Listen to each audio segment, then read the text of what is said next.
Hello Scream fans, thanks so much for clicking on this video. My name is Chris. We have here some brand new footage for Scream 5, aka 5 Cream. Paramount Pictures decided to go ahead and release a little featurette that is only about a minute and a half long, but it contains new footage along with several little details about what certain characters are doing, even how some characters in here are related to characters that have died in Scream. I'm going to be breaking that all down here for you guys, but I'm going to need you Scream fans to leave me your opinions down below. What could you make out from this featurette? What theories and speculation can you start a brewing? We are so damn close to Scream 5, so I'm going to need you to hit that like button to show your excitement. And before we continue on, I want to go ahead and thank the sponsor of today's video, Cavity Colors. Now stick around, it's Scream related. This company is a must know for horror movie fans because they make some absolutely stunning apparel for some of your favorite horror movies, stuff like Killer Clowns from Outer Space that recently restocked on their website. They also have a really great selection of Halloween t-shirts that they sent me that I'm showing off to you guys right here. And what I'm really anticipating is that they are going to be coming out with some official Scream merchandise in January as celebration for the upcoming movie. You're gonna want to keep an eye out for what they release because all Scream fans know Ghostface merchandise is very limited. So you can check out the link to their website in my description or pinned comment, and make sure to use code CavityCreep to get 10% off your order. Thanks again to Cavity Colors for sponsoring the video. Alright, so with this featurette on Scream 5, we're gonna go shot by shot and break down some of the newer footage and things that the cast and crew are saying about this movie. Ghostface is back and scary as ever.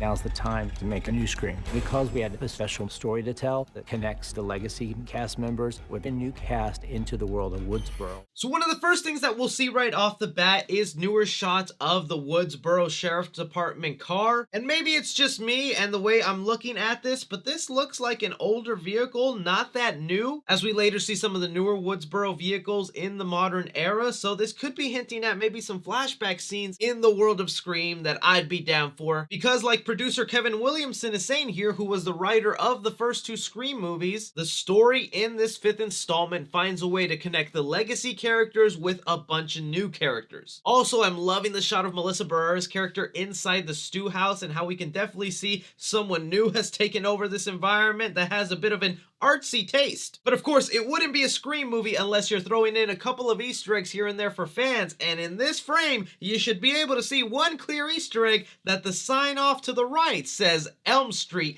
as a nod to Nightmare on Elm Street, another horror movie franchise that Wes Craven, the original director of the first 4 Scream movies, created. I love that they threw that in there, and I hope that's not the only Nightmare on Elm Street reference we'll get in this film. With the next bits of footage, we get some stuff that might make hardcore Scream fans a little upset, and that is the final confirmation that we need that Melissa Barrera's character, Sam Carpenter, is the main target and the main focus of Scream 5. My character, Sam, becomes the target of the Ghostface killer. Who is this? Someone who knows your little secret. This is the outside fan community stuff about Scream 5 that I just hate, that there are some really toxic fans that can't handle the fact that the movie is not called Scream 5, that the main characters this time around are not necessarily Gale, Sidney, or Dewey, and that they are trying to hand the torch off to a new audience. And look, from a certain standpoint, I can understand you wanting to be a purist and have all these movies centered on Sidney. But it's like I will always mention to you guys is that Scream 4 just was not the money maker they were expecting for and was a bomb. And Scream 4 had everything that fans are currently complaining about. It had the number 4 attached, it focused on Sidney as the main character, yet the movie financially bombed and stopped the studio from making Scream 5 and 6 like Wes Craven had originally planned. This time around, Spyglass Media and Paramount are doing everything they can to market the hell out of Scream. Like seriously, I have never seen this much marketing for a Scream movie. Scream 4 didn't even have any social media presence. This time around they do, where they even have freaking Ghostface on TikTok. You know how much I love opening TikTok and hearing Ghostface? Subscribe to Daddy 3C Films before he makes me say something real dirty. Woots us up. Damn, that was a fail. They've added him to video games where I've been playing Call of Duty non-stop because I get to dress up as good old Ghostface. Heck, even in the UK, they're releasing official Scream cereal. I'm this close to flying to the UK for that cereal. Either way, I think fans should be very happy that they're including the legacy characters and making them fit into the story, because so far I've seen nothing but respect for the old characters from these directors. But continuing on with some of the new footage here, we do have Melissa Barrera in the hospital, most likely after the attack on her sister, Jenna Ortega's character, Tara, and we see she gets a phone call from Amber Freeman, which if we want to believe the background descriptions of these characters, Amber is the girlfriend of Tara's character, her sister. I think it's really interesting that whoever is Ghostface in this movie is using Amber's phone to contact all these other people. Because when we saw the first Scream trailer, it was Amber's phone that was texting Tara, and now we're seeing that Sam is getting a call from Amber, where then she will be attacked by Ghostface, and we know this is the same location and not some clever editing, because you can see the medical board in the back is the same as it was when she answered the call. From there, the featurette kind of gives us a better idea of how Melissa Barrera will be connecting to the legacy characters, where she realizes, hey, if Ghostface is after me, I know someone in town that has been through this before, maybe they can help me, and that's why she seeks out Dewey Riley, who is living in the slumps all by himself, because remember, Dewey Riley is divorced from Gale Weathers, and they are no longer together. It's also said that he is a retired cop and not on the force anymore, and I think we get further proof of that in this featurette when he opens up a box with his badge and gun. From there, we cut to shots of Sidney, and I think this is all the confirmation we need right here that, yup, our Sidney Prescott has grown up, and she is now a mother, as she's running down doing her morning jog with a stroller, most likely holding a little baby in there. Little baby is Ghostface in the movie. I'm calling it. I'm very happy that Sidney right now is currently living a good life. I'm just curious to see who her husband is, if it's actually the detective from Scream 3 or somebody new that we haven't seen in the franchise before. From there, we get different little shots of Scream 5. One of Judy Hicks's character driving off in her car, Melissa Barrera screaming in hers, the character of Amber in what most likely is Stu's house going down to the basement. But then it's certain parts in this featurette where they actually reveal the last names for a lot of these characters that we were kind of unsure about before, but now it's 100% confirmed. So Dylan Minette's character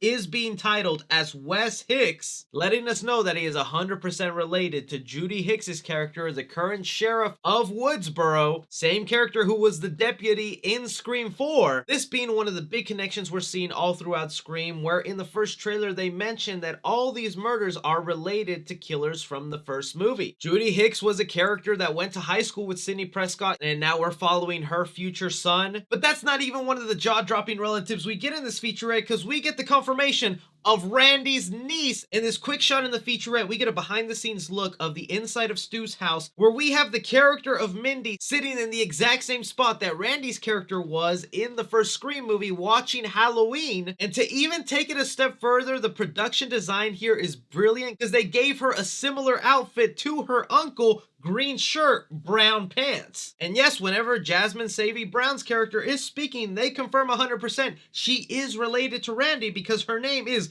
Mindy Meeks Martin, and Randy's last name was Meeks. Now, there's a couple of crazy theories you can throw off here. I think it's gonna be pretty obvious that whoever the killer is in Scream 5, it's gonna be connected to one of the parents of cast members from the first Scream movie, whether that's the child of Billy Loomis, the child of Stu, secret child of Sidney, Randy. I feel like that's where everything is pointing towards now. With the addition of this now being the niece of Randy, there's a couple of things we could go off here. One, that definitely confirms that Randy's sister, who we saw in Scream 3, that brought Sidney and Dewey the videotape of Randy, is coming back. That is Martha Meeks, and anybody who's been following the Scream news knows that was spoiled by the cast a long time ago thanks to an Instagram post. I could see Mindy's motive maybe wanting to go after Sidney because the relation she had with Randy ended up killing her uncle, and maybe that's the vendetta she'll have against Sidney. But then again, it's all that more confusing because Sidney isn't the main target. It is Melissa Barrera's character Sam, and Sidney just happens to show up, and that's a little bonus for Ghostface. I think one of the biggest takeaways to focus now on is how much attention to detail the cast has put into the costuming of these characters.